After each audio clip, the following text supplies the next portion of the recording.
tape. We're starting our discussion today out of Chapter 1, and we're going to be just looking really at the wide range of laws that impact payroll. And I'll talk a little bit about the history, where legislation came from, how it impacts how we process payroll now, and try and tie that in to the tax tables as we start getting familiar with the different kinds of payroll taxes. Who pays them? Does the employee pay them? Does the employer pay them? And what the rates look like and those sorts of things. So, there we go.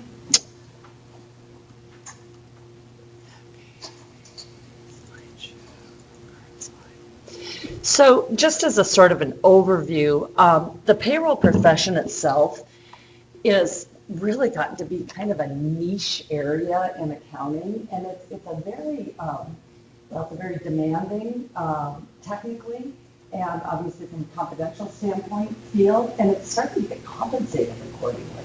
So it used to be, payroll clerk was sort of a mundane, repetitive task, but as you're going to see today, there's this really wide plethora of laws that you've got to comply with, federal, state, and local, that's really accelerated the competency requirements for people that process payroll. So you can have a professional membership in an organization called the American Payroll Association. And in 2017, folks that manage payroll departments were making an average of between $63,000 and $98,000 a year. Of course, whenever you see these numbers, you realize that Missoula, Montana isn't exactly usually fall. It's obviously usually on the lower end of anything that's a national search. But the point is that it's a recognized and accordingly compensated area of accounting now. I've got a couple of students in the last 3 or 4 years that have gone into payroll processing as their niche area of bookkeeping and are really doing quite well for themselves. So let's just take a look. We're going to vet these much more thoroughly, but let me just kind of go over some of the most prevalent laws that we are going to need to be conversant with and comply with as we process payroll. So the Fair Labor Standards Act was promulgated in the 30s as part of the New Deal. And like I said, we'll unpack each of these in a lot more detail. But the overview of the Fair Labor Standards Act is that it was established for the first time minimum wage and overtime requirements, and it talked about child labor. And before 1936, none of those things existed. You could pay people whatever you wanted. You could work them as many hours as you wanted. You could employ children in hazardous work sites, and none of that was illegal. So the Fair Labor Standards Act was a really comprehensive piece of legislation that was part of the New Deal. Okay? Who was president when the New Deal was passed? FDR. FDR, indeed. So we're going to see that a lot of our payroll laws today came as part of that really sweeping social legislation called the New Deal. Fair Labor Standards Act, FLSA. Okay, and also let me say, when I put these acronyms after the name of a piece of legislation or law, you need to know that because I'll be calling it FLSA. I'll be calling this FICA, right? So I'm not going to go through the whole long, lengthy diatribe every time. So FICA was also part of the New Deal. And anybody have any idea what it is? Medicaid and Social Security. They established our Social Security system, Social Security Administration, and it established Medicare, actually, which is also called HI. And we'll talk about that in more detail. Is Medicaid part of that? Is that something different? It is a part of that. So income tax withholding comes on 3 different levels, and depending on the area you're in, everybody is obviously susceptible to federal income tax. I'll call that FIT. State income tax, I think there's 8 states that don't have it. We do have a state income tax in Montana. And then localities are like, Brooklyn has a tax, Dallas has a tax, San Jose has a tax. We don't have a local tax in Missoula. Really, I think the only local taxes we have in western Montana, there's a lodging tax in Whitefish. That's the only one that I actually know about off the top of my head. Unemployment tax acts, these were intended, are intended to garner funds to pay benefits to folks that become unemployed. There's a federal unemployment tax act and a state unemployment tax act, and we'll go through those in a little bit more detail in a moment. There's fair employment laws. This is everything from your civil rights acts to EEO to non-discrimination around age and disability, and then numerous other federal laws. So again, I'm going to unpack each single one of these in much more detail. And then also there's state laws, and when your state minimum wage laws require that you pay more than federal minimum wage, then an employer's got to comply with that higher minimum wage requirements. And we do have a higher minimum wage requirement here in Montana than the federal law mandates.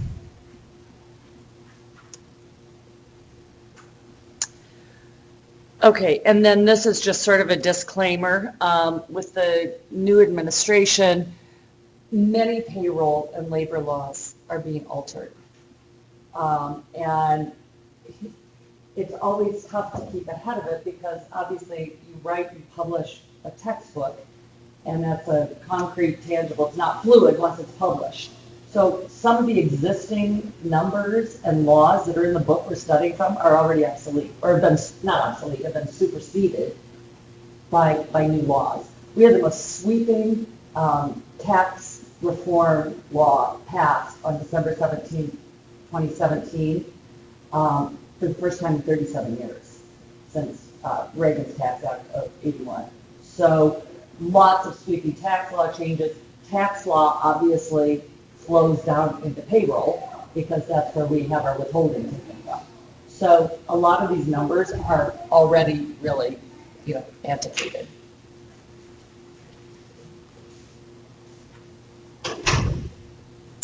Okay, so now let's take a look in depth at each of these kind of broad categories of laws I just talked about. So FLSA, passed in 38, federal wage and hour law. We still rely on the FLSA to guide us in things like determining who is exempt or non-exempt from overtime. We look to the FLSA to guide us in what sorts of industries kids can work at 14 and 15, at 16 and 17. And then, of course, once you're 18, no longer a minor, you can work in any industry.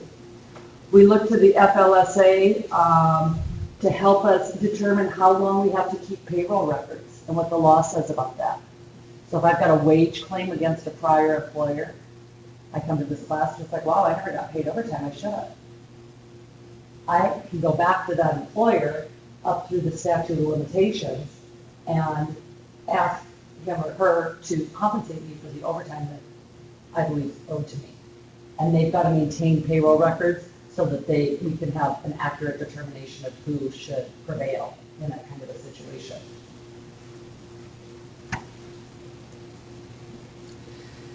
So FICA is kind of a complicated tax. So let me just start by saying that it's comprised of two taxes, OASCI and HI.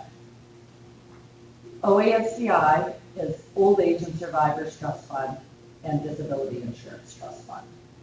So there's two parts to it. Really, the Old Age and Survivors is what we call Social Security. But the formal term, when you look at FICA, it's comprised of OASCI and HI. OASCI itself has got two elements. One is Old Age and Survivors, which is Social Security. Right? You get a check when you retire, or if a working parent passes away, the survivors will get a portion of his or her check up until the time of majority age, or through 24 if they go to college. Okay, so that's the survivor's piece. The disability insurance is permanent disability. So if something happens that I'm never able to work again, and I don't have private disability insurance, I can turn to OASCI to get a disability check. And then the second piece of this is, of course, Medicare HI. This is the only tax that we're going to be dealing with that is paid by both the employee and the employer. So you're going to see it come out of your paycheck, and then your employer matches you. But here's the kicker: if you're self-employed, guess what? You pay both because you are the employee and the employer. So I have a tax practice, and I have had over the years a number of clients that are fairly low income. They don't make enough money to pay income taxes, but they owe both shares of OASCI and HI, and that can come to quite a chunk of change. So just to give you sort of a heads up, we're going to look at this a number of times.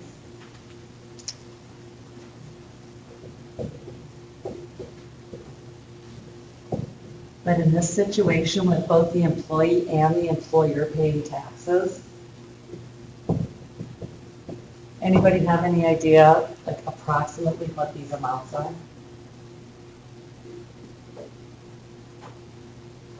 How many of you actually go and calculate out the taxes on your paychecks? Is this like 1%, 2%, 20%? 8%? It's between the two of them. Yeah.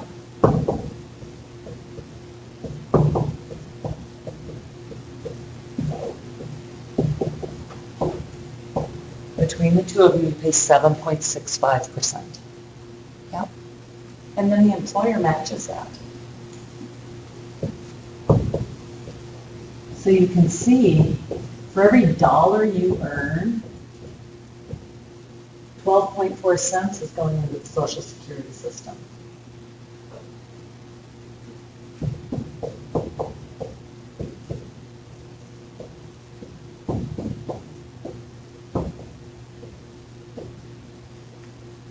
Now, there's way more to this than I put on the board. There's a cap for OASDI. And with HI, if you make over 200 grand a year, there's an additional 0.9. Now, we're going to talk about all this in much more detail, and I'll say this a number of times, because this is the kind of the most convoluted of all the taxes we're going to look at. But I'm trying to just show you this in general. This is a big tax, right? You can see that. And if you're self-employed, this amount comes to 15.3%. So, you know, like I said, I've had this happen many times over the years. A carpenter comes to me, or a guy that, you know, buys old junkers and does, you know, wrenches on them and flips them. Makes $8,000, $9,000, $10,000 a year, say $10,000 a year. Doesn't make enough to pay income taxes, but he owes $1,530 of self-employment tax. So if you're living on 10 grand a year, you have $1,530 sitting in your checking account. So that's just something to always be cognizant of. If you're self-employed, you pay 15.3% of your net income before you ever get to any income taxes. When you're self-employed and you work for an employer. So you, your employer will take this amount out of your paycheck, yeah, and match it. But then, in addition, any amount that you're self-employed, you're liable for this on your own. So, like, I get a W-2 from the university, and I have a tax practice. I pay 15.3% of the net income from my tax practice. But this is taken out of my check here. Does that make sense?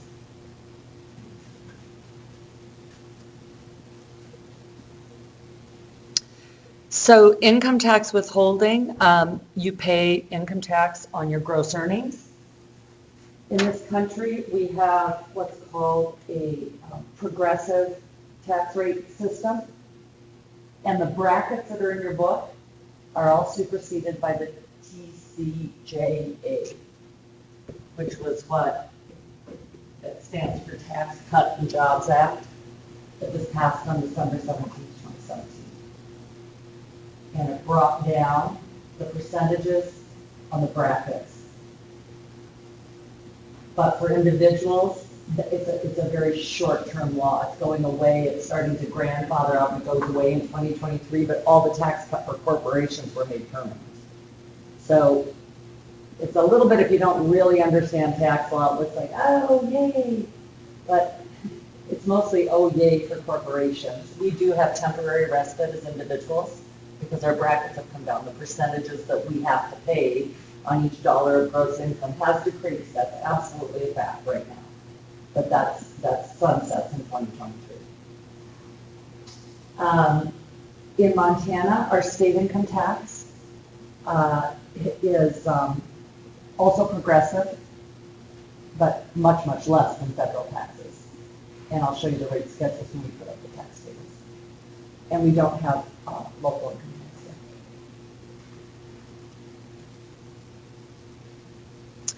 Okay, Unemployment Tax Acts, FUTA and SUTA.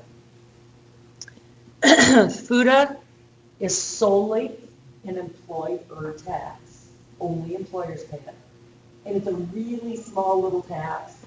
It's 0.6% of the first $7,000 I pay each employee each year. So if I pay each of you, say, 40 grand a year, I would only pay FUTA up to the first 7,000. So 7,000 times 0.6% is $42. It's not a very big tax. I pay that to the IRS, and it goes to make sure that all the states are complying with unemployment requirements. But the actual benefits come from SUTA. So if you become unemployed, you don't claim unemployment on the federal government. You claim unemployment benefits from your respective states. And it's different in every state. The rates are different, the caps are different, but basically there's an overview of requirements or mandates from the federal government, so each state act has to comply with that, but they look very different from state to state. You're going to collect a very different check in Massachusetts than you are in Montana if you become unemployed. And if you're an employer in Montana, you're going to pay in a very different amount than if you're an employer in Hawaii. So there's a lot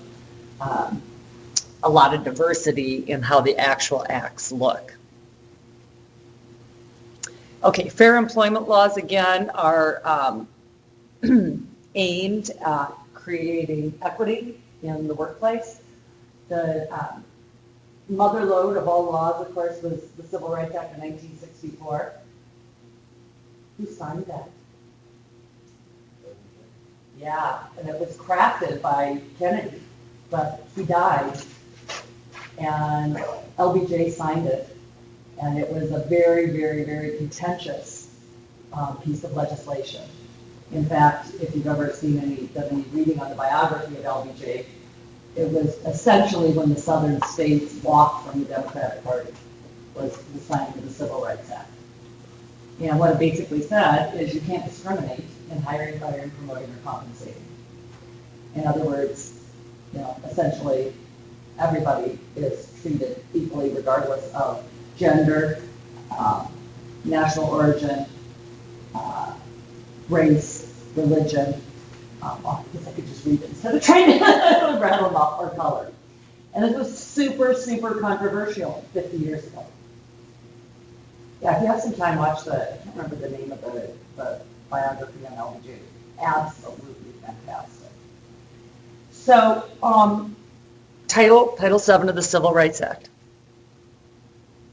So basically, if you have 15 or more workers in 20 or more weeks in any year, you have to comply with the Civil Rights Act. In 1991, it was amended to allow people or employees that felt that they were discriminated against to sue for punitive damages. What does that mean? How is that different from compensatory damages?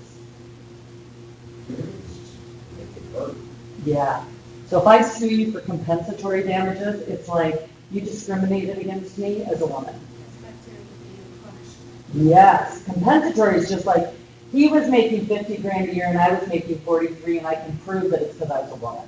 So compensatory damages is you need to pay me that other $7,000, right? Punitive damages is, and tack on 5 million because you purposefully discriminated against me as a woman. So, in the current administration, I will tell you they're trying to roll this back, so the punitive damages are no longer allowed. And here's a link if you're interested in learning more about EEOC. Okay, ADEA was on the heels of the Civil Rights Act because age wasn't included in the Civil Rights Act of 1964. And age discrimination is basically it's the exact same law, but as only pertains to age. So it provides protection for folks over 40 years old. There are some exceptions to it. If you're, I think, over 65 and you have a certain pension, you can be not discriminated against, but essentially let go. And then also for fields where safety is an issue, obviously like pilots and conductors and things like that. But it places the onus on the employer. In other words, it requires the employer to show how he or she is not discriminating based on age in hiring and firing, promoting, and compensating. In business, isn't it basically considered like you're guilty until proven innocent? You're accused? You know, employment law really varies so drastically from state to state. I don't know that I could say that as a sweeping commentary. And some states are very pro-employee, primarily liberal states. California, Massachusetts, Hawaii, Delaware, okay? Montana is pretty pro-employer. So it really depends upon what your state judgeships look like, your state court systems. I was just thinking about my grandfather had a pretty cool story. He's a business owner, multiple businesses. He owned a orange grove in Florida back in like the late 90s or something like that. He was employing some immigrant workers, and there was a woman that was showing up late. She was drunk on the job kind of thing. He let her go, and then she came back with I can't remember what branch of all this it was, but The discrimination. yeah, and she was just like, you discriminated against me because I was a woman and I'm an immigrant. And in order to get rid of the whole thing, his lawyer was just like, look, if we could spend $100,000, we could cut her a check for $6,000 and she'll go away. Yeah, so, and I can't comment, I don't know anything about the tenure of the Florida State employment system, employment law system, but I can tell you that in states that are pro-employee, that you will often see those types of things happening. Yeah. So again, Which is, laws exist for protection purposes, but it also can open the floodgates to unfair allegations that people will just pay out rather than go through the legal system and incur the cost that it requires to go through the legal system. Yeah, so that's unfortunate. Very unfortunate. So ADA, this was, gosh, I'm trying to think what year this was signed. I was living and working in Colorado. Clinton was president. I'm going to tell you 92, 91, 92, somewhere in there, early 90s. And really, again, if you've ever done any reading or viewing of all of the public outcry around getting equal rights for Americans with disabilities, there are some really poignant scenes where people have taken themselves out of their wheelchairs and are laying on the ground in front of the Capitol. And you think about it, it was 37 years after the Civil Rights Act before people with disabilities had equal rights as far as discrimination, precluding discrimination in hiring, firing, promoting, and compensating, and also demanding what's called reasonable accommodation. Right? So if I apply for this job and I'm in a wheelchair, the university, if I'm the most qualified candidate, has got to reasonably accommodate that. right? I've got to be able to get into a classroom. I've got to be able to get into my office. I've got to be able to use the restroom. I've got to be able to reach the tools in my trade to do those, to engage in my occupation, right? Reasonable accommodation. Isn't that part of, I mean, if you're going to buy an old building, want to use it for classes or business, but they would have to make it compliant? Absolutely, you would need to incur the cost to make it ADA compliant. Yeah. Now, this is a really excellent law, obviously. We all believe that all of our citizens should have equal opportunity to employment. But it's really, really vague. Like the example I just gave you about being an applicant as a professor at a major university in a wheelchair, that's kind of like, obviously they need to accommodate you, right? But what if somebody comes to a little local business and they have their paraplegic or sight impaired, or you need to have a service dog with them. I don't know anything about the herbal supplement business, but I'm assuming that like a sterile environment is pretty important. So is that reasonable to have to accommodate them? And my gross revenues are $160,000 a year. Not a university where 50 million a year, 150 million a year. Right? So is it reasonable to have to accommodate them? I don't know. So the courts are just clogged with ADA litigation for that very reason. It's obviously reasonable to expect that I should be able to bring a service animal here, but what about going into packaging essential oils and herbs? It's got to be a sterile environment. Is that reasonable? So, yeah, okay. The other thing I want to point out about this too is that many of these laws you can see only pertain to employers with X amount of employees or more. So ADA really only applies to employers that have 15 or more employees. Okay? So very small mom and pop shops are excluded.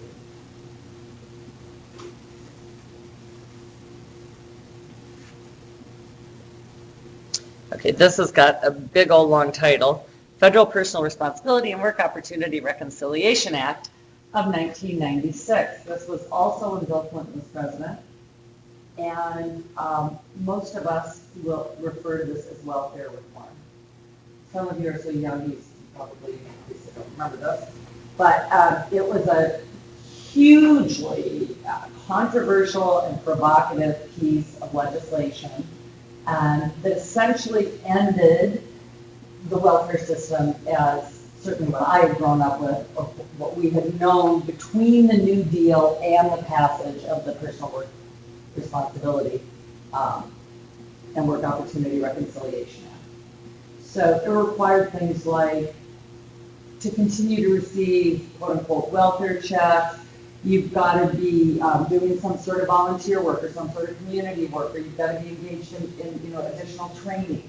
So there was requirements around receiving welfare checks in perpetuity. So it's a huge piece of legislation, it's like 2,000 pages.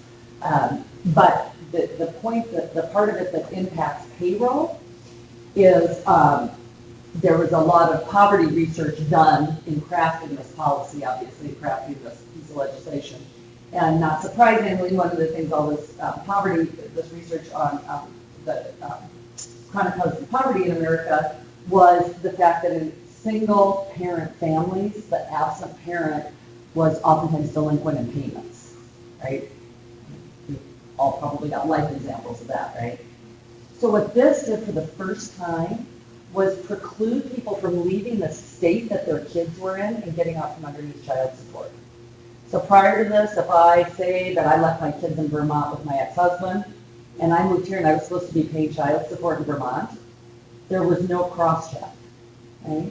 But now there is. It all goes through the Office of Child Support Enforcement, the OCSE, and it relies on something called a new hire reporting form. So if you go to work, if I go to work here in Montana, My Montana employer is going to file a new hire reporting form in Helena, and the computer in Helena is going to,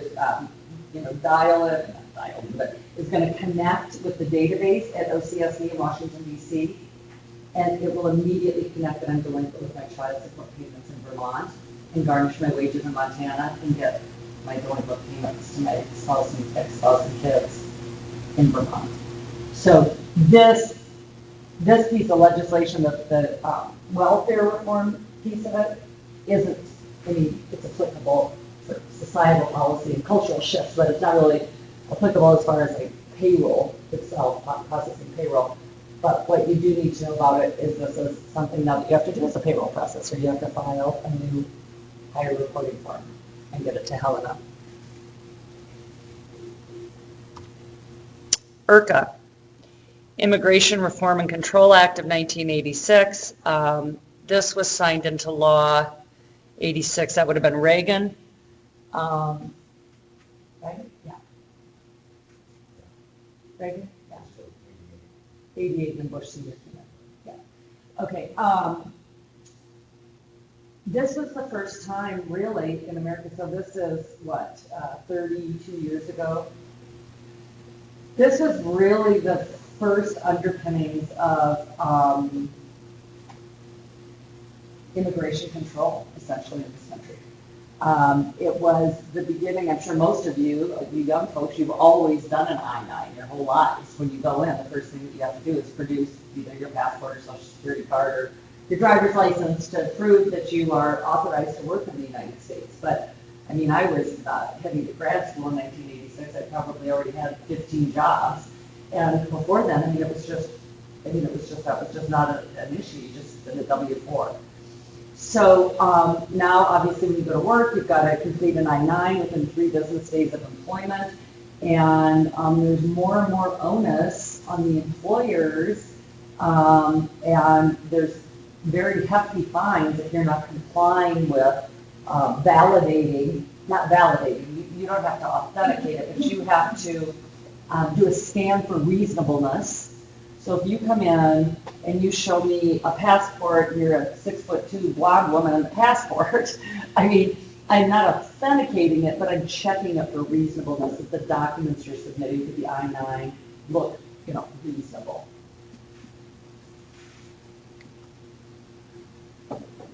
So there's civil penalties, criminal penalties if you can show that there's a pattern of noncompliance.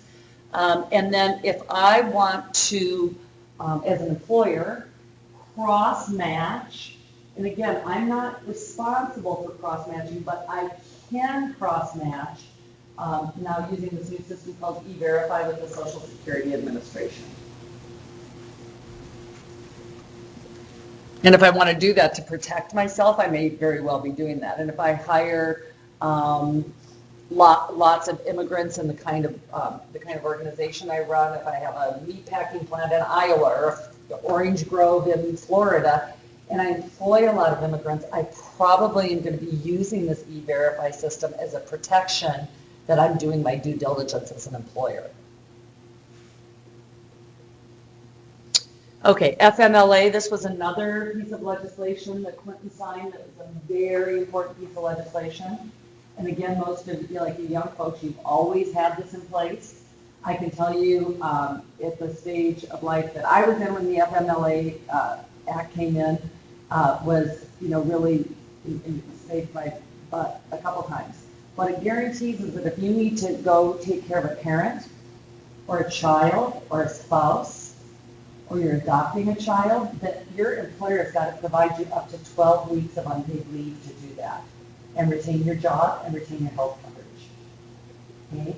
Before 1993, if you needed to take care of a spouse that was going through breast cancer or an aging parent, your employer could just say, sorry, you're gone, right? Or they could keep your job, but take away your health care benefits while you were on leave. So the FMLA has been a really powerful piece of legislation to provide a safety net for things that happen, I guarantee, to all of us at one point or another in our lives. So The way that it was originally written was for 12 weeks of paid leave. And you can imagine how the small business lobby and the chambers of commerce and all the, very pro-business lobbies reacted to that. So some states do require paid leave, but the federal law is all unpaid. And again, this is only for bigger companies, so you've got to have 50 employees within a 75-mile radius. Sometimes they don't have some kind of insurance for that, for providing paid leave. In the states that have the programs, that's exactly how it works. The business lobby is so powerful that they will not. So, anybody ever been to Northern Europe, Scandinavia? I have a friend that lives in Sweden, she won't be back. Well, she's an American living in Sweden. I lived in Denmark for a couple years after college, and you get a year off when you have a baby.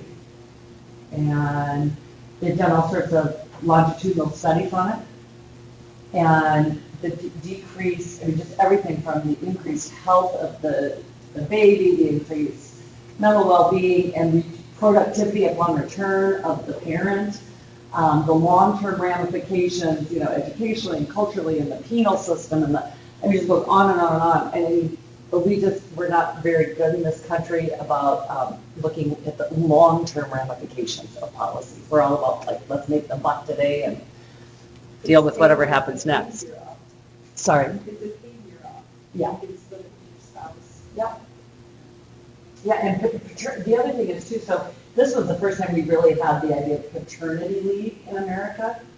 And I just recently saw some research. Guess what percentage of men take advantage of this? In America? Mm-hmm. 12 weeks unpaid leave. Three. No, 3%. Why? because they don't know. No, they don't. They've got to meet your age. That's for what you have to do with HR payroll processors. You've got to. You're the breadwinner. Well, I'm sure part of it is the income, but it's the research that I saw was they felt that the perception of their colleagues that they were taking time off to be with the baby, they felt that it wasn't, they weren't going to be able to move up the corporate ladder as fast, it's that cultural, it's still that cultural manifestation around it. And it wasn't that the men, in the piece of research I read, it wasn't that the men didn't want to be home with their babies, but it was how they felt that they would be perceived, he's not really hungry for that promotion, or, all those sorts of things. So I thought that was really sad. I mean, this is what, 25 years ago? And the number's still 3% of men take advantage of FMLA to be home with their babies. Right to return to the same job. There's special exceptions for folks that are in active duty. And as I said earlier, some states have paid family leave plans. Okay, so obviously 94, let's see, that was also Clinton. Actually, I think we were engaged in anything overseas in 94. So I'm not really sure what the why this is contextualized in history at this particular point in time. But what it does say is that if you are, serving your country, you're in the National Guard, what have you, you've got the right to return to your same civilian job. Health benefits be started without a waiting period. And this law is defunct if you were dishonorably discharged. Okay, this is a really, really important act too. This is called ERISA, Employee Retirement Income Security Act. 1974, I had even Nixon, right? Either Nixon or Ford. Ford? That was a year. Ford? Was this the year that he was, okay. Long time ago. I was 13, most of you weren't born. But what was happening in our country in 1974 was really the very beginning of the flight. That's a weird word. the beginning of the competitive pressure from Japanese manufacturers along our rust belt, our steel belt, and our manufacturing core. Okay? Current politicians like to make it sound like this job flight, you know, something that's happened the last 5 or 10 years. Bullshit. It's been going on since the early 70s. Okay? I mean, when I was growing up in the 60s, there was no foreign competition for tools or tractors or trucks or, I mean, anything, TVs, and those are just the T words. You know, it just didn't exist. But the pressure started in the early 70s, and so what happened for a lot of companies, particularly across, you know, the old manufacturing belt, Michigan and Ohio and Western Pennsylvania, was they started to raid their pension funds to pay their operating expenses. Now, this idea of pension is pretty quaint. Most of you will never have a pension. But in the old days, your grandparents, my parents, you know, worked for 1 or 2 employers their whole lives, and then when they retired, they got a check from John Deere, or, you know, the meatpacking plant, or ConAgra. I mean, I'm from South Dakota, so they were all, you know, egg companies and ranching companies. But you get the point, right? So these pension funds had tens of millions of dollars in them. You know, 50 years ago would be, you know, $1 billion now, right? So companies that were starting to feel the pressure and starting to, the beginning of the downward trajectory, started to raid their pension funds that was supposed to be there to pay their people out and take that money and use it to keep the lights on, right?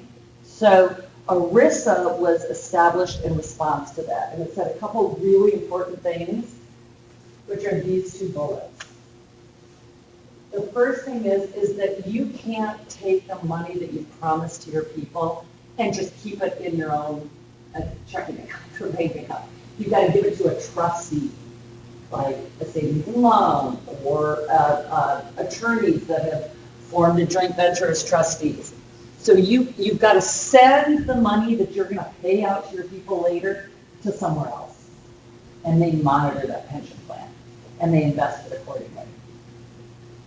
And then the second thing it said is this concept of vesting. And it said that you have to be vested, you have to start to vest within 3 years and be all the way there within 6. Does anybody know what vesting is, or can you define that for me?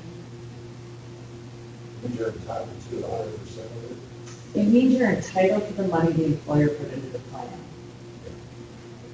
Now, I've got about 4 minutes to explain this. I'll look at the tax table on Friday. So here's the scoop. Particularly in this day and age, who primarily puts money into a plan? I don't know why something this simple, just like mechanically. In this day and age, it's primarily you as the employee, isn't it? And if you're so lucky to work for an employer that matches a piece of it, that's amazing, right? But most of the folks in quote unquote your generation are self-funding your pensions, so to speak, aren't you? So vesting doesn't apply to your own money. You put money in. Hopefully, there's some sort of match. And that's usually something like, if you put in $1, I'll put in 50 cents, but only up to 3% of your compensation. Or, you know, there's parameters, right? So the concept of vesting, like we see here, does not pertain to your money or any interest or any income that you earn on it, right? Because if you're putting money into a plan, you're investing it in something and earning dividends and interest, right? So you always get that, right? That's not the part of vesting. Vesting is the matching money plus any income that's earned on the part that your employer puts in for you. And what ERISA says is you've got to start getting some percentage of your employer's money within 3 years. And you've got to get up to 100% of it in 6 years. So I just put a sample plan up here that says, after 2 years of service, I get to take, if I leave, I get 20% of this. And after 3 years, I get 40, and after 4 years, I get 60, but by 6 years, I've got to get 100. I can write this as the employer any way I want my vesting schedule, as long as you start to get something within 3 years and you're fully vested by 6. Right? Because, I mean, like, yeah, something said, you're not vested for 25 years, what does that essentially do to you as an employee? I mean, are you going to leave your job? You know, I mean, it keeps you from being mobile. So, okay, we'll pick up with this on Friday. Should do your homework, and don't just copy the answers out of the book, just you do them with your own words. And then we'll take a look at that tax table too on Friday. So just, From the syllabus. Yeah.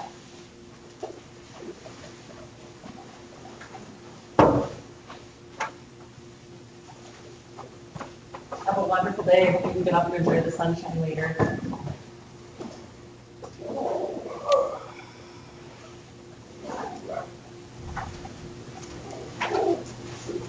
There we go.